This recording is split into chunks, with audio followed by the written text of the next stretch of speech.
आपके साथ पुनीता सिंह। क्या ईरान का गेम ओवर हो चुका है? दरअसल ये बयान सामने आया है डोनाल्ड ट्रंप की ओर से। आखिर क्यों कहा गया, पूरी खबर आपको बताएंगे, लेकिन बड़ी खबर का रुख करते हैं। इजरायली पीएम नेतन्याहू की ईरान को चेतावनी, आईआरजीसी सरेंडर करे नहीं तो मौत तय है।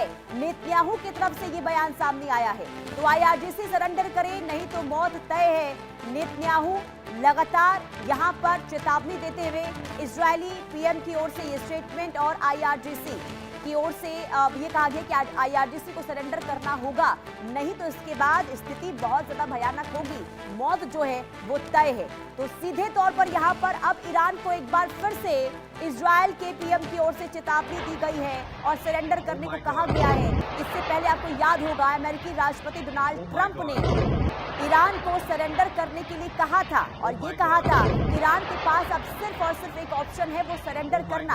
अगर सरेंडर ईरान नहीं करता है, इसके बाद हम तेज घातक हथियारों के साथ हमला करेंगे और ये हमले बहुत ज्यादा विध्वंसक होंगे।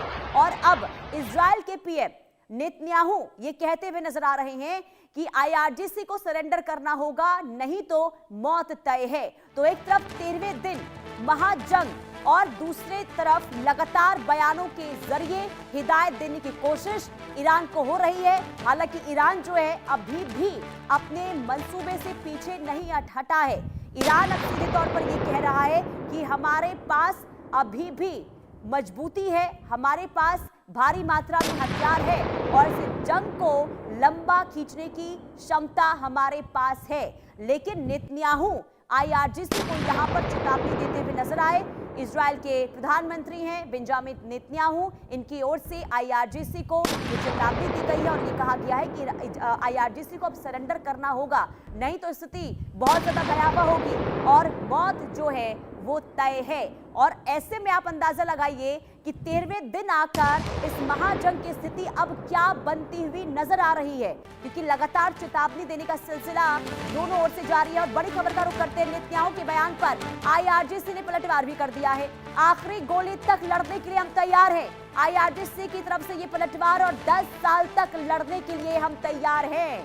आईआरजीसी का ये बयान सामने आया है नेतन्याहू के बयान के बाद, जिसमें नेतन्याहू ने ये कहा था कि आईआरजीसी को सरेंडर करना होगा, नहीं तो उनकी मौत तय है। ऐसे में आईआरजीसी की ओर से ही ये पलटवार सामने आया है, प्रतिक्रिया दी गई है और ये कहा गया है कि ये जंग नहीं रुकेगी, आखिरी गोली तक हम इसी तरीके से लड़ते रहेंगे, 10 साल तक लड़ने के लिए हम तैयार हैं। अब सोचिए कि लगातार जिस तरीके से यहाँ पर ईरान अपनी मजबूती को दिखा रहा है और आईआरजीसी की ओर से ये प्रतिक्रिया सामने आई है कि हम पूरी ताकत के साथ युद्ध मैदान में डटे हुए हैं, हम आगे भी और 10 सालों तक इसी तरीके से लड़ते रहेंगे, हम जंग लड़ने के लिए 10 सालों तक तैयार हैं।